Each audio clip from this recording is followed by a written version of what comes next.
Service. Radyo Pilipinas. Radyo Publiko ng Bagong Pilipinas para sa Bagong Pilipino. Naghahatid ng mahahalagang balita at impormasyon na guugnay ng pamahalaan sa sambayanan. Tulay sa himpapawid ng serbisyo publiko. Radyo Pilipinas. Radyo Publiko. Ang boses ng Pangulo sa Iloilo. Radyo Pilipinas. 585 AM. Para sa Radyo Pilipinas, alauna 2 sa hapon. Adlaw-adlaw, Lunes tugtog Biyernes, pagdulong sang mga balita, hitabo, issue kag concern, may kaangtanan sa katilingban, sa kaayuhan, pati na ang sa ikaayong lawas. Halin sa mga concern sa mga bata, sa mga lamharon, nagadinalaga kag nagasinultiro, mga hamtong, professional man o mamumugon, mga tigulang, kabuhi kag paghimakas sang mga ginikanan para sa ila kabataan. Pag-ulikid sang panwa, pagtingob sang magkasimanwa, para sa ikaayo sang ila kahimtangan. Ini ang Balitang Sosyal.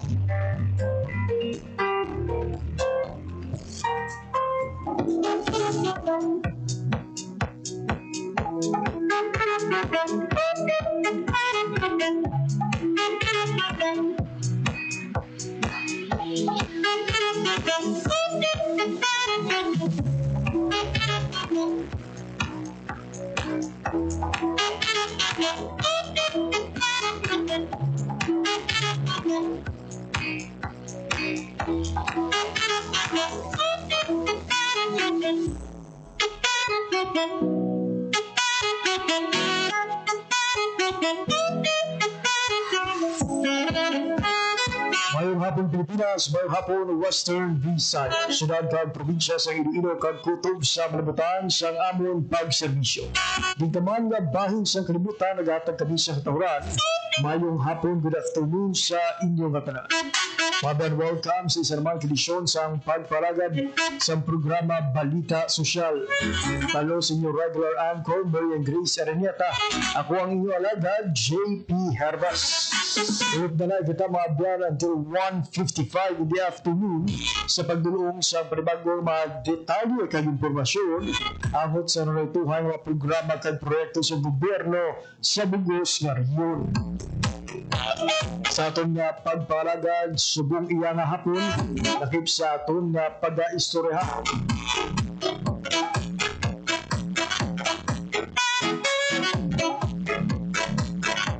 Ang programa nga bukas nga isa sa mga na-mentionar sa nangin State of the Nation Address o konsona ni Presidente Ferdinand R. Marcos Jr. sa nagligad iyang nga Lunes. Ang bukas o kung ang bagong urgent care and ambulatory service o kung bukas Santos mga biyan, ibaluon natin ano ang hulig sini dari sa Western Visayas kag pila na bala ka bukas centers ang may ara dari sa rehiyon. Mangigo po natin sila lamang madugay si bukas Regional Center Head Dr. Ferman Rene Autahay. Iba natin kay Doc Autahay ang mga latest developments sa sining programa sa gobyerno. Ano ba na ang ining bukas? Sila ang bukas dari sa Western Visayas kag sino ang mahimo maka-avail sa sining nga programa.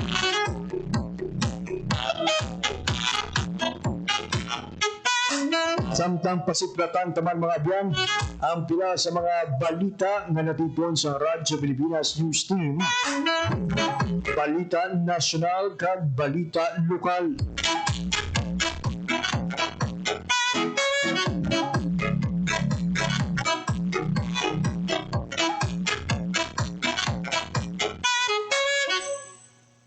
Lakip sa atin sini nga mga balita nasyonal. Balita Nasyonal.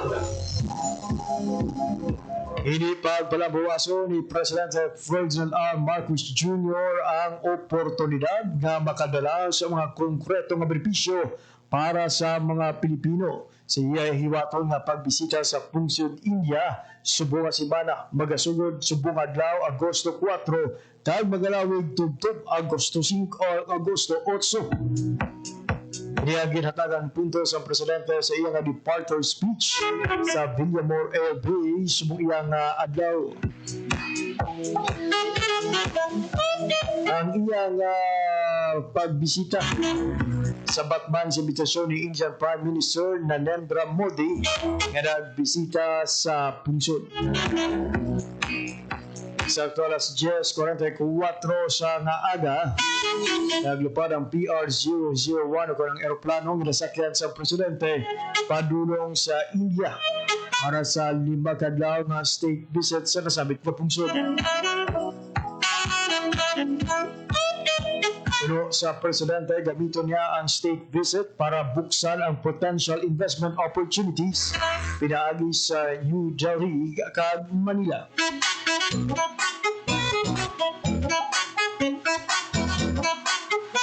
Dugang pahayag sa presidente katuyuan sa iya pagbisita na makadala sa mga konkretong benepisyo para sa mga Pilipino. Ipnadiri ang paglabot sa kasaranan o kung naabot kayang medisina kag mas gain panani nga connectivity kag food security para sa mga Pilipino. Ipahayag man sa presidente nga subong dapat nga i-maximize ang pungsod ang mga oportunidad sa trade and investment.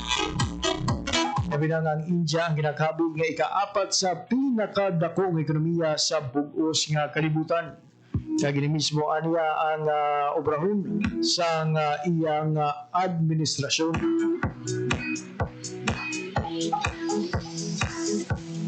Samtang sa press briefing ginpahayag ni Executive Secretary Lucas Bersamin, si Agrarian Reform Secretary Conrado Estrella III at Education Secretary Sani Angara ang mag-serve nga caretaker sa tion nga yara sa Pungsod, India ang presidente.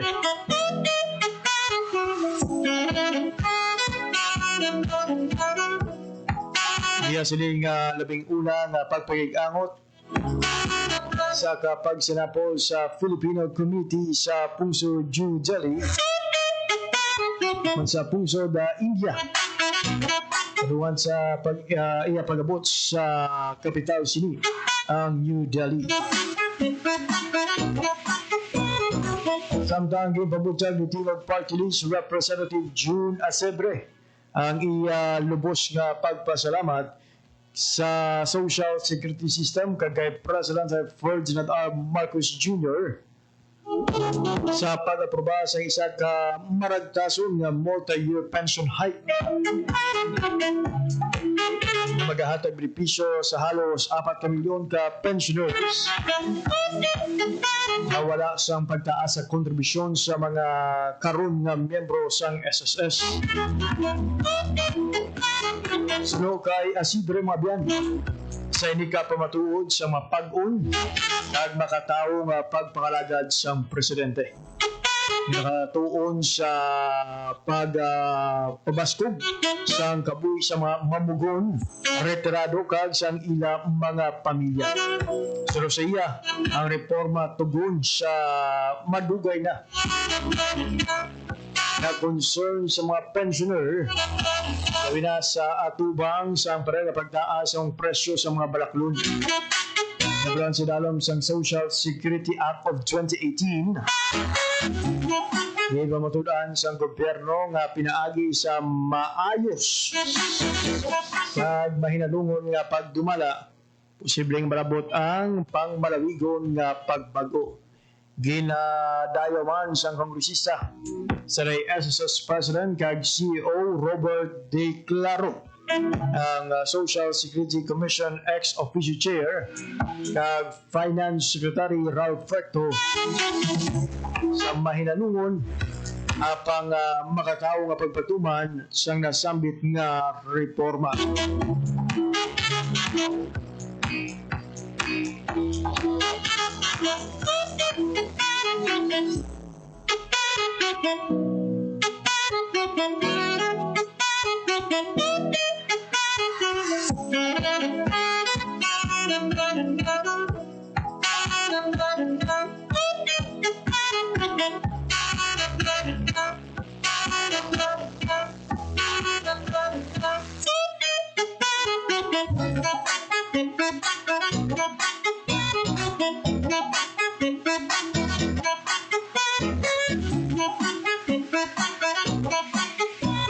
Samtang sa ibang panatong nga balita nasyonal,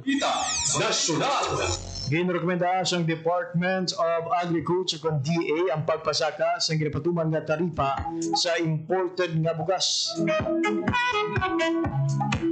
Subuman ang temporaryo nga pagpauntat sang importasyon.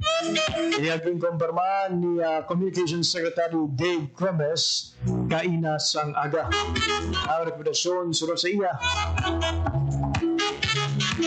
nagatuyo na maprotektahan ang mga lokal nga mga mangunguma sa pungsod. Sunod kay Secretary Gomez, pagtalakayon sa gabinete kay President Ferdinand R. Marcos Jr. ang ining topiko sa sidelines ang state visit sang presidente sa pungsod India. Sa karon mga biyan, yara sa 15% ang nagapadayon nga taripa sa Pilipinas para sa mga gina-import sini nga bugas. Kung naman, eksakto 10:44 siyang aga.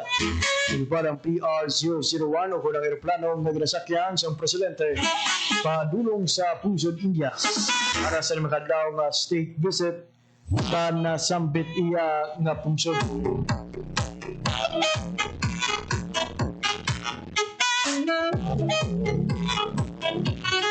From national to local mga biyan, ang Department of Agriculture Western Visayas nagpatigan siyang paghana sa Integrated Crop Management Package sa Sigma Capis. Iwan sini nga mabuligan ang 160 ka mga rice farmer gikan sa 3 ka cluster areas nga mapapaskog pang ilang productivity sa tion siyang cropping season. Sino kay DA Science Research Specialist 2 Wilmar Ofer ang liberad kabahin sa Priority Research Initiative. Karong ginpuruhan sa Bureau of Agricultural Research. Ang proyekto nag-focus mga biyan sa pagpakilala sa mga location-specific integrated crop management practices sa mga mangunguma gikan sa 12 ka Farmers Association sa banwasang Sigma. Kada sa isa sa 160 ka nagpasakop ng mangunguma mga biyan, 160 ka nagpasakop ng mangunguma nagataluma sa 1 hectare of rice land. Magaserbe naman nga demonstration farm nagapakita sa package ka ginarekomenda sa teknolohiya. Naglakipan sa paggamit sa certified seeds kag fertilizer management base sa soil analysis kung man ang pag-adapt sa 4R. Walang right source of fertilizer at the right rate, right time, and right placement. Ipakilala man sa mga partisipante ang mga biological control agents ang isang trichogramma para madumala sa husto ang peste kabubuhinan ang pagsalig sa mga chemical inputs nga isa man sa mga nakitaan nga nag-contribute sa crop diseases especially sa first cropping season. In pagkilalaman sa mga resource speaker gikan sa Department of Agriculture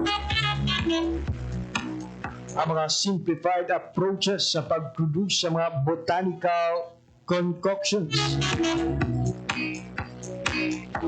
at pag-set up sang vermicomposting. Sino kay offer pinagi sa sining mga intervention iwan sa ilang ahensya mapataas din ang produktibidad to at least 4 tons per hectare. Anaga pa siguro nga more stable ang income sang mga mangunguma.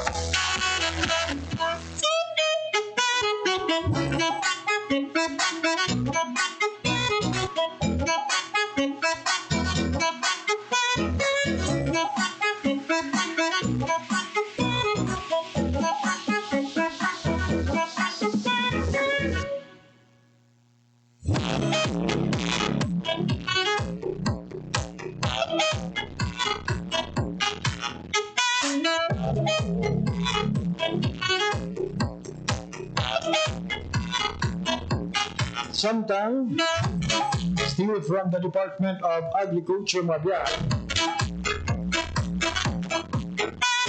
nagpalabot ang Philippine Crop Insurance Corporation and DAPCIC sa indemnity check sa pamilya Tupas Vidazia.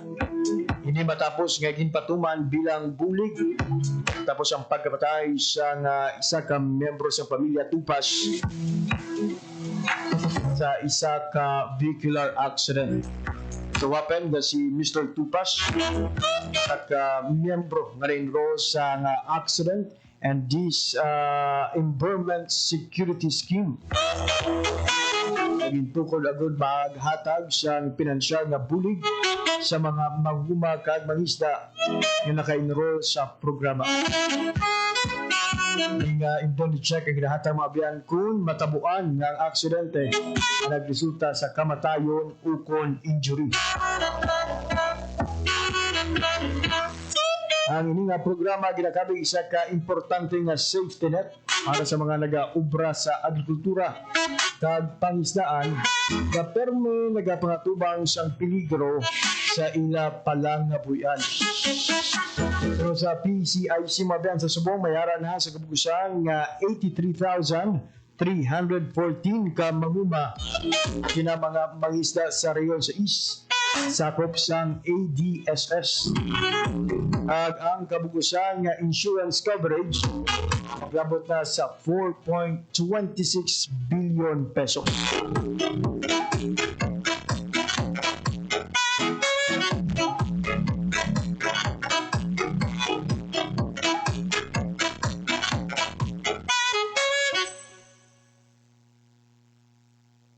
Oras sa Radyo Pilipinas, 1:19 sa hapon sa aton pagpanumbalik. Pakigangutan na nato ang aton koneksyon sa bahin sa Bukas Center si Dr. Autahay. Ini kagiban pa nga impormasyon pagkatapos lamang sang pila ka pahanudo. Time to celebrate kulturang Pinoy. Tradisyon, musika, sining, literatura at iba pa. Anything and everything fun and Filipino. Ito ang Pinoy Kultura. Known to tourists as hanging rice, puso is rice cooked in woven palm leaves and seen mostly hanging in food stalls, kaya tinawag na hanging rice. It is sold along with barbecue, lechon, ginabot, and the likes in Cebu. Ang puso ay isang iconic street food sa Cebu. Great to take on a picnic or pag nagbi-beach or kahit saan kapag nagutom. No need for utensils or plates, just grab a bunch of hanging rice and some barbecue and you can eat anywhere, even without a table. Busog na, biodegradable pa. So don't forget to have some when you visit the Queen City of the South. Yan ang Pinoy Kultura because our culture is cool.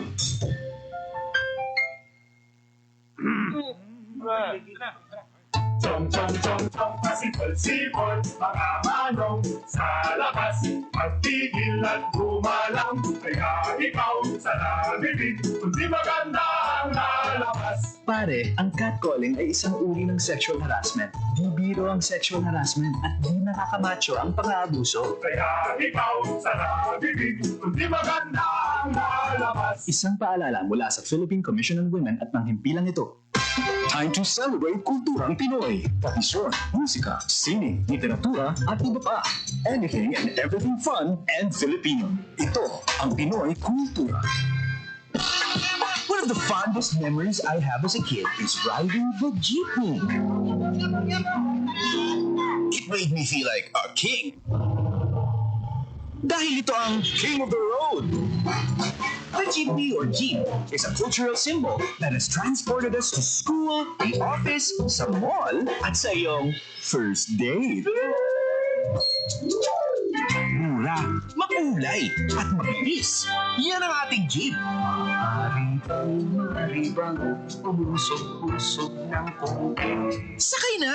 Yan ang Pinoy kultura because our culture is cool. Game, 1, 2, and... Pagkatuon, balikat ulo, itapwetan, may mga susus. Huwag mong itigan ang hindi sa'yo at maging disenteng tao. Pare, ang catcalling ay isang uri ng sexual harassment. Di biro ang sexual harassment at di nakakamacho ang pang-aabuso. Isang paalala mula sa Philippine Commission on Women at ng himpilang ito. Time to celebrate kulturang Pinoy. Tradisyon, musika, sining, literatura, at iba pa. Anything and everything fun and Filipino. Ito ang Pinoy kultura. Kung musika lang ang pag-uusapan, halina't kilalanin natin si Ryan. He is one of 4 children of Alberto Austria Cayabyab and Celerina Benzon Pujante, an opera singer and professor. Hilig talaga niya ang musika.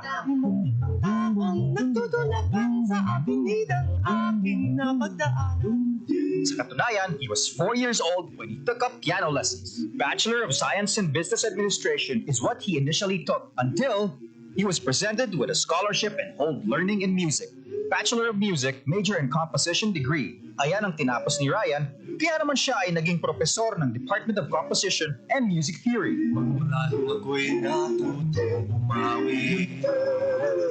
Mapagbiro talaga ang tadhana. Sa dami ng kanyang achievements, Mr. C and his family was about to take their chances abroad nang siya ay nabigyan ng pwesto bilang Executive and Artistic Director ng Foundation for the Performing Arts sa Pilipinas ng isang malaking korporasyon.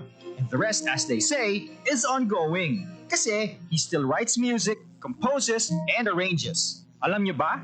In September 2019, siya ay naparangalan ng prestigious Ramon Magsaysay Award for his compositions and performances that have defined and inspired Filipino popular music across generations.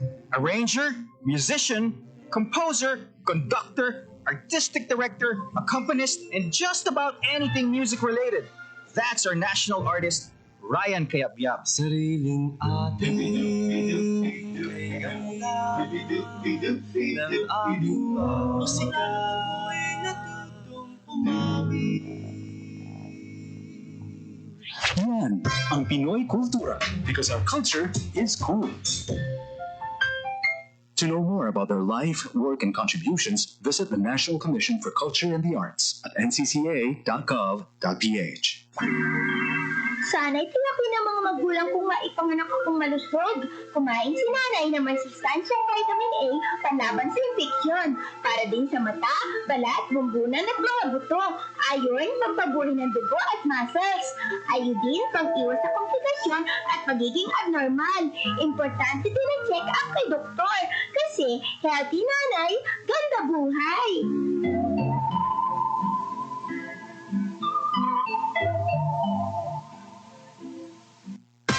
Time to celebrate kulturang Pinoy. Tradisyon, musika, sining, literatura, at iba pa.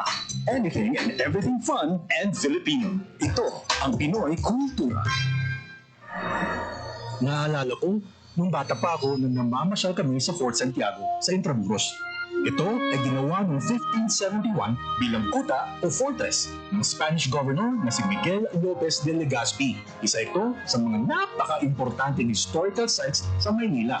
Marami ang nagbuwis ng buhay dito noong kapanahunan ng mga Kastila at noong World War II nang ginamit ito ng mga Hapon bilang kulungan ng mga Pilipino at Amerikanong kanilang nahuli. Ang ating national hero na si Jose Rizal ay nakulong din sa Fort Santiago bago siya naging martir sa Bagong Bayan. Ang Fort Santiago ay sinimulang i-restore noong 1953 pagkatapos nitong magtamo ng pagkasira noong Second World War. Ang Fort Santiago ay gawa sa bato na galing sa bulkan na tinipag sa present-day Guadalupe Viejo sa Makati. Ngayon, ito ay naglalaman ng iba't ibang memorabilia ni Jose Rizal at isang napakagandang pasyalan ng buong pamilya. Tara na at ating lalawin. Yan ang Pinoy kultura because our culture is cool.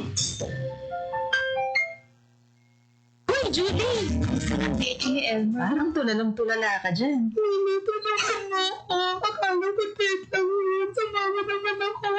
Tapos sarap niya ako. Anong gagawin ko? Pumunta sa inyong barangay o Police Women's Desk o sa DSWD na may serbisyo para sa mga biktima ng rape. Ang rape ay labag sa human rights at ng anti-rape law. May obligasyon ako, ikaw, tayong lahat. And vow now, it's our duty. Ang paalalang ito ay hatid sa inyo ng Philippine Commission on Women at ng himpilang ito. Hatid ay balita, impormasyon at sari-saring kaalaman tungkol sa sektor ng agrikultura sa ating bayan. Usapang Agrikultura kasama ang Department of Agriculture. Alamin ang mga hakbang ng administrasyon para mas mapaunlad pa ang iba't ibang industriyang agrikultural at pakinggan ang mga proyektong handog sa mamamayan upang mapalago ang kanilang mga kabuhayan. Usapang Agrikultura, Lunes hanggang Biyernes, alas 5 ng umaga, dito lang sa Radyo Pilipinas. Para sa Radyo Pilipinas, alauna 27 na sa hapon, sige po nagpamati mo sa pagpakalagad sa programa Balita Sosyal.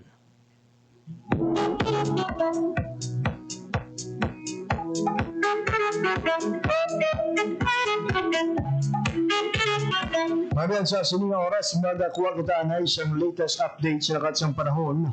Ibalo natin sa atong koneksyon sa Pag-asa Iloilo, ang manging panyempo sa buong iyang adlaw sang Lunes, particularly sa buong iyang hapon. Kapag ako ang tsansa na maka-experiensya sa pag-ulan ang pila kamalugad dari sa rehiyon or magapangibabaw bala ang mananong nga panyempo sa buong iyang hapon.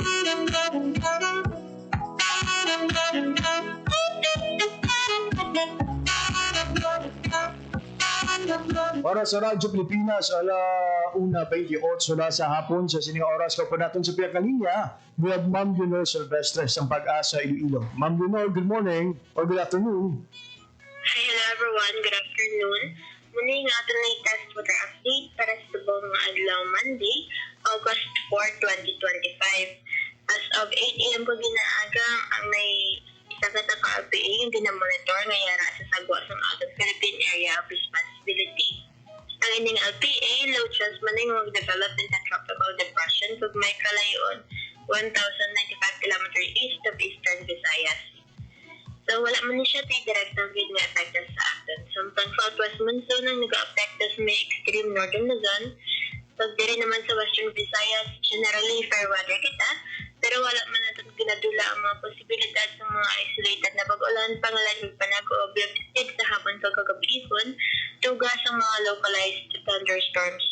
Mahina tugtog makasarangan naman ang hangin natin nga magahalin sa direction southeast to southwest, na magadalas ang makanay tugtog makasarangan yung pagbalod ng ating kadagatan. Forecast temperature natin generally nasa 26 to 33 degrees Celsius. Ang adlaw nagbutla kagi ng 5:39 a.m. pagpagatunod ini 6:13 p.m. karon sa hapon. Kag muna yung atong latest weather update kahalin diri sa may Iloilo Doppler weather station. Ako si Leonor Silvestre, Ma'am Leonor, well, we are not praying for typhoons to come, pero sa inyo sining forecast o kung sa inyo sining pagbantay, mga pila ka bagyo ang posibleng magsulod sa aton sining Philippine Area of Responsibility subong iya nga bulan sa Agosto. So subong sir, ka-expect kita sir, like may possible nga ang 2 to 3 nga tropical cyclone ang maglabay magsulod diri sa ating Philippine Area of Responsibility. Ayun. Ma'am Leonor, madamo gyud salamat sa imong nga oras kag impormasyon. Madamo man yung salamat sa mayong audio sa lawat. Dali abot mabiyan ang latest updates sa lakat sang panahon gindulong sa aton sang Pag-asa Iloilo. Mayara sang low pressure area nga ginabantayan mga biyan sa GWA sang Philippine Area of Responsibility. But according sa Pag-asa, manubong ang tsansa nga mag-develop ini sa isa ka bagyo. Oras sa Radyo Pilipinas, 1:31 in the afternoon.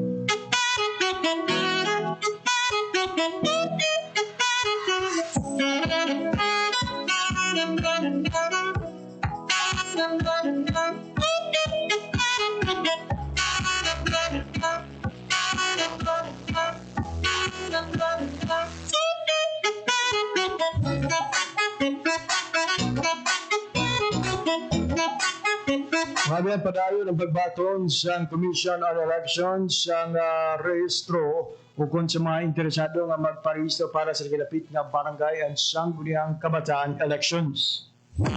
Sa Negros Occidental mga biyan, nagdangat na sa masobra 15,000 ang nagkaparehistro humalin sa nagligad nga Agosto 1.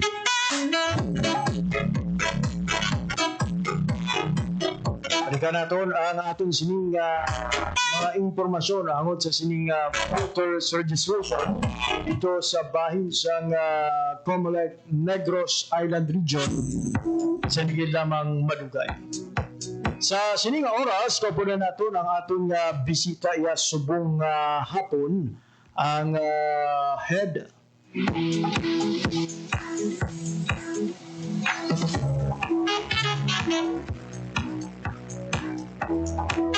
sa bagong urgent care and ambulatory services o kung bukas.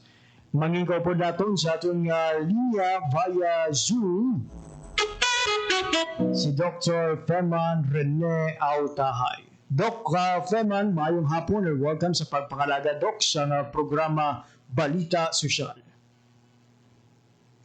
Good afternoon, JP, no? Sa tanan natin yung nag-paramati sa Balita Sosyal.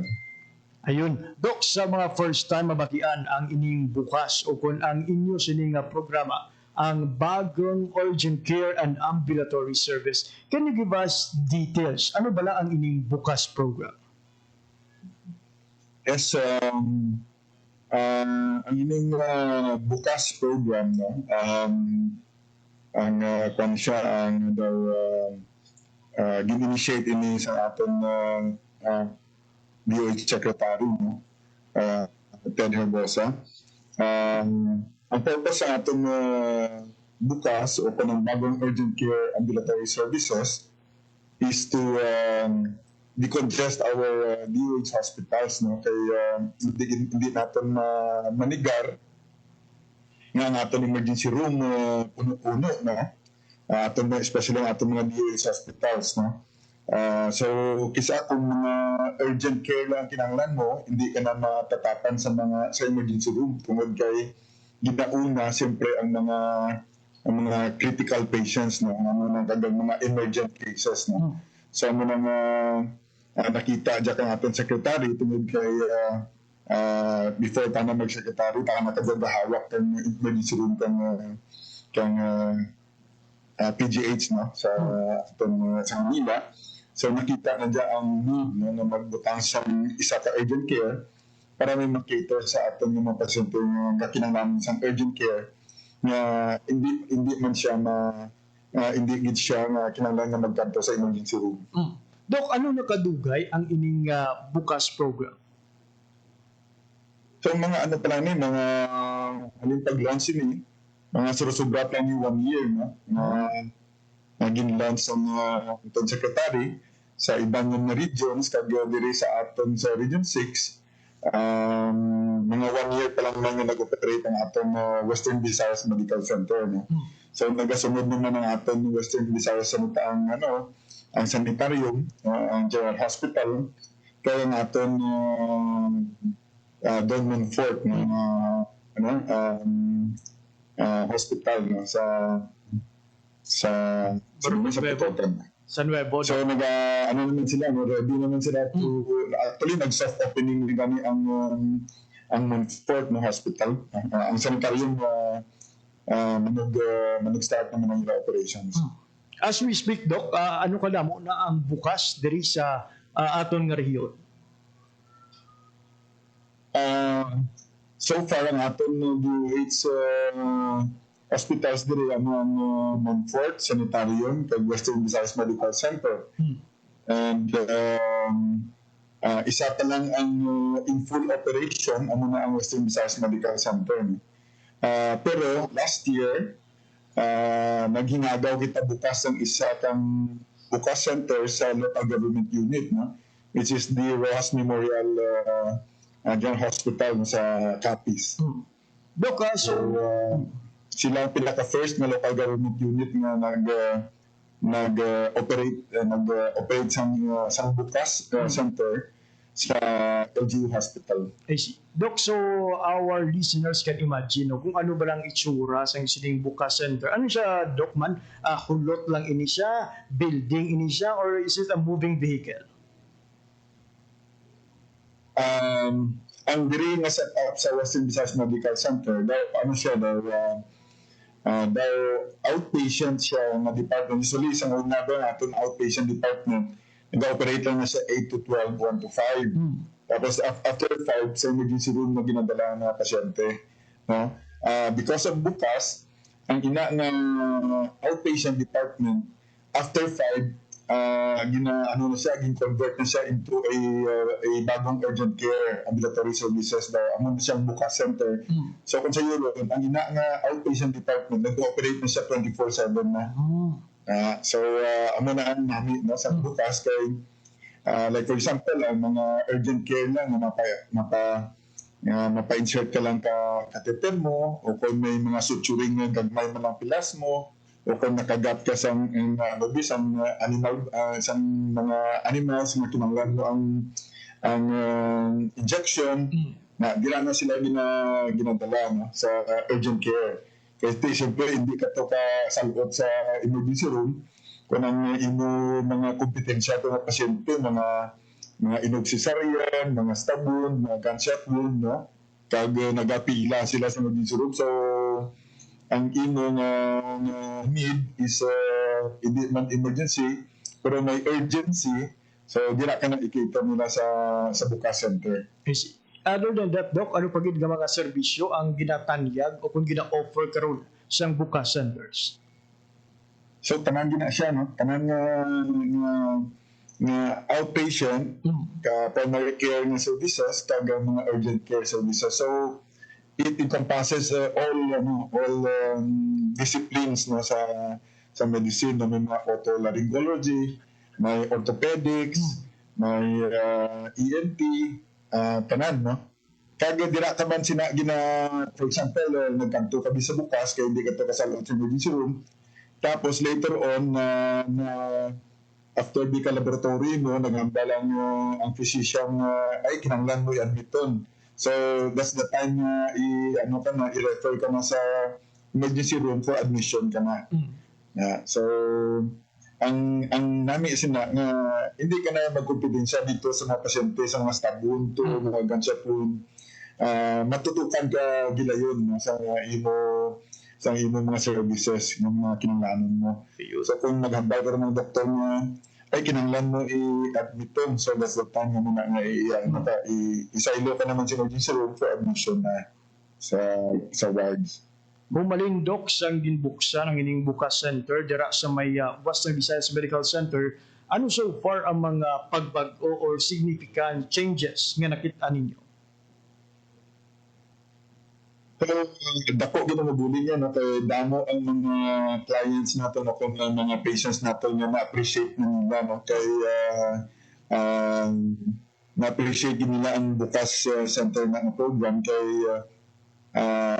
tanan ng mga kinahanglanon nila natutukan dayon sa bukas center sa kag ang kinalain niya sina daw pwede daw outpatient ka pero urgent care ang imo nga needs kag nag-function ang ina nga outpatient department as nag-function siya as 24/7 24 hours bali nga bukas no kag may doctor may nurse may midwife nga nagahatag serbisyo sa mga pasyente natin.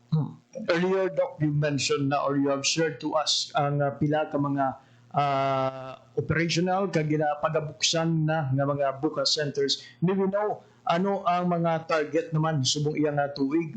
Lauman bala naton nga masararama na ang tanan nga mga balay bulugan ug hospital sa bugos nga Western Visayas?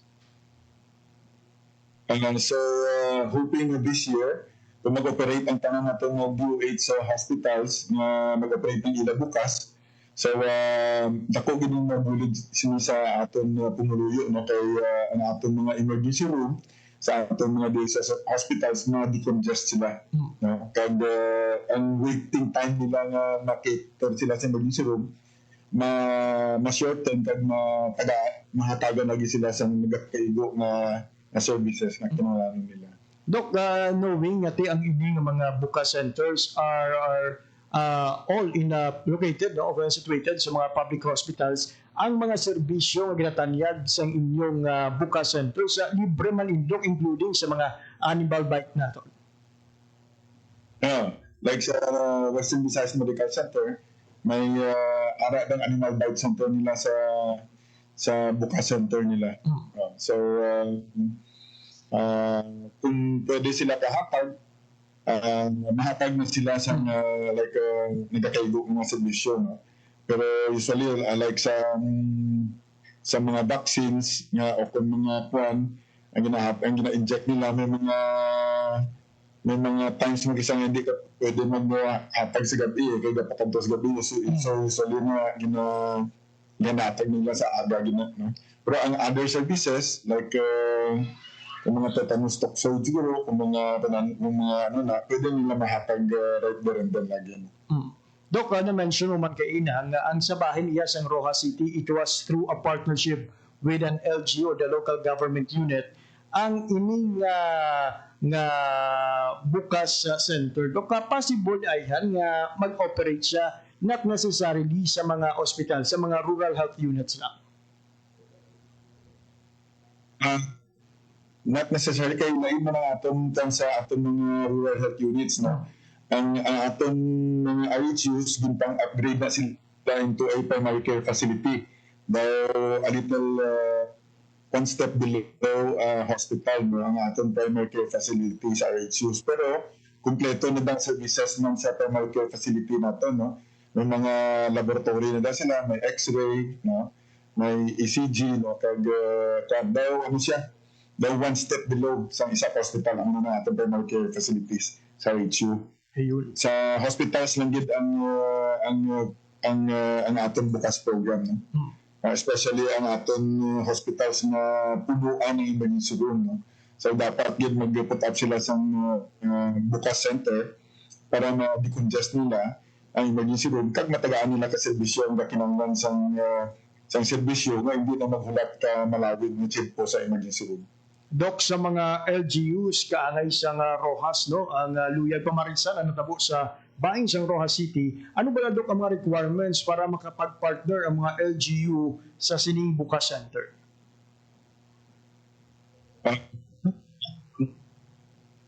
May sila no, sa DOH as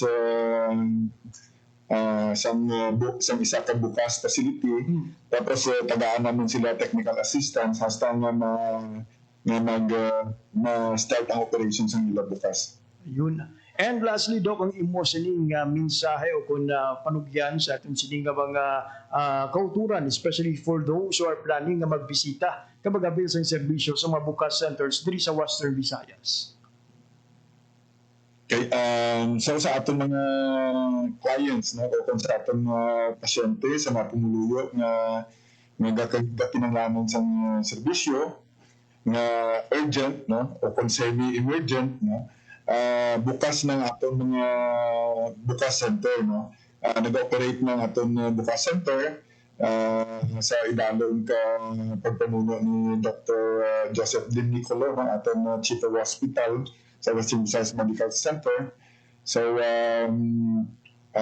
nag-operate ng atong bukas center sa Western Visayas Medical Center.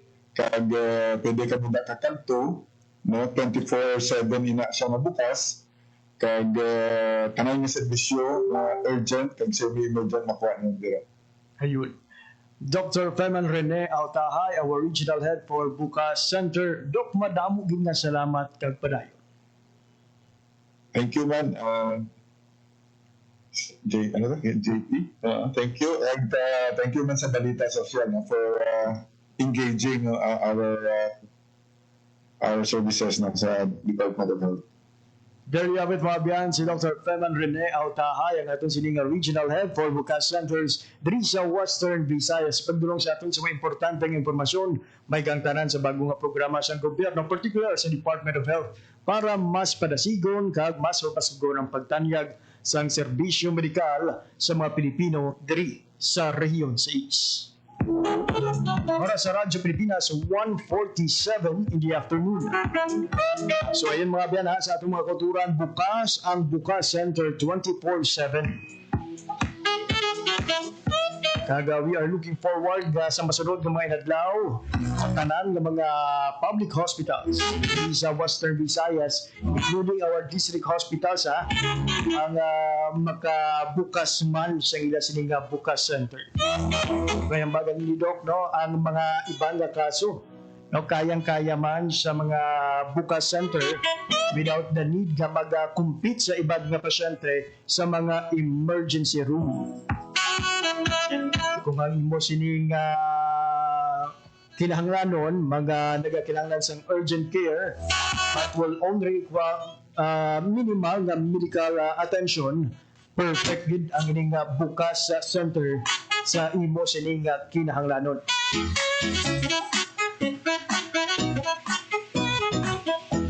Para sa Radyo Pilipinas, alauna 48 na sa hapon, sa gihapon nagpamatika mo mga biyan sa pagpakalagad sa programa Balita Sosyal.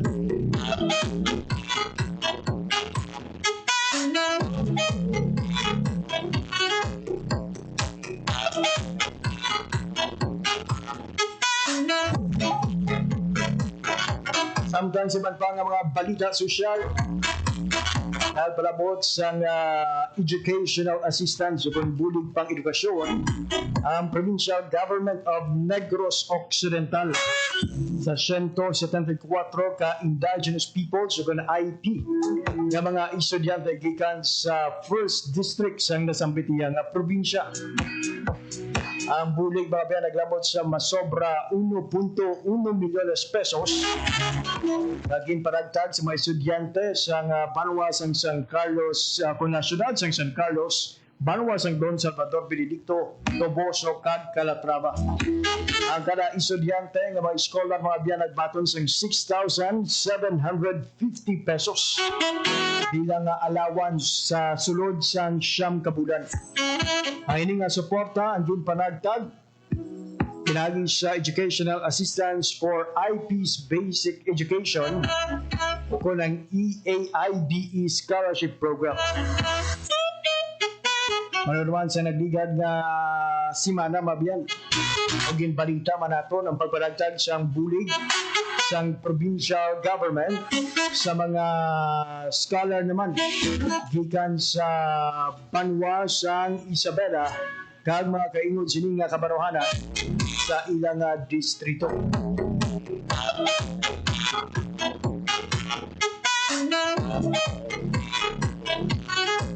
Mabiyan, as mentioned, ang atong sining Comelec Negros Occidental nakabalag na mga biyan sa masobra 15,000 ka registered voters umaling siyang ginbuksan ang voters registration sa nagligad nga Agosto 1.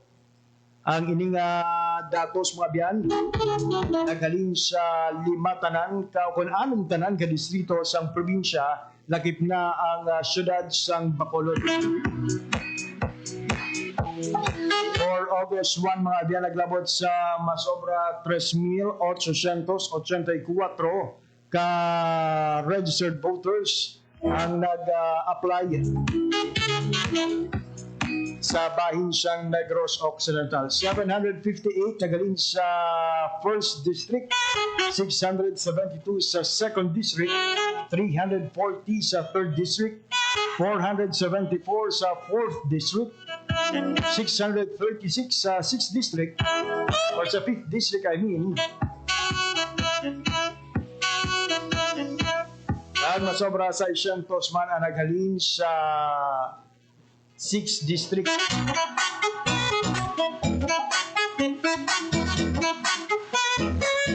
Sobra 5,890 naman ang narehistro sa ikaduhang adlaw sa nagligad na Agosto o kung kahapon nga adlaw sa day 3 mga biyan naglabot sa 5,899. Mal sa day 2 sa nagligad nga Agosto 2 adlaw sang Sabado nagdangat sa 5,696 ang nagparehistro sa bahin sang Negros Occidental.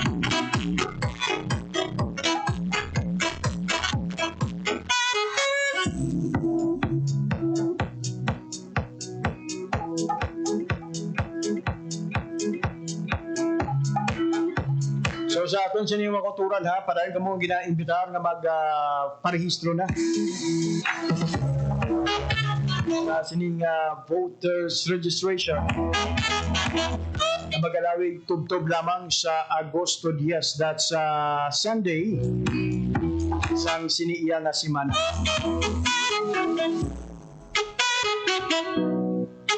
Oras sa Radyo Pilipinas sa 1:53 sa hapon. Gusto naman nga magpalawig pa ka maghatag sa mga dugang nga mga updates. Kawala kita sa oras nga nabilin sa aton sining pagpangalagad. Kaya ginawang ko ito ba itong edisyon sa mga adlaw sa Lunes, Agosto 4, tuig 2025.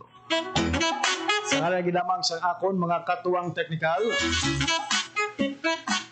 Mr. Bermore Aventura sa studio, na Mr. Jeffrey Bitita sa transmitter. Ako naman ang inyo ng inalaga, JP Herbas.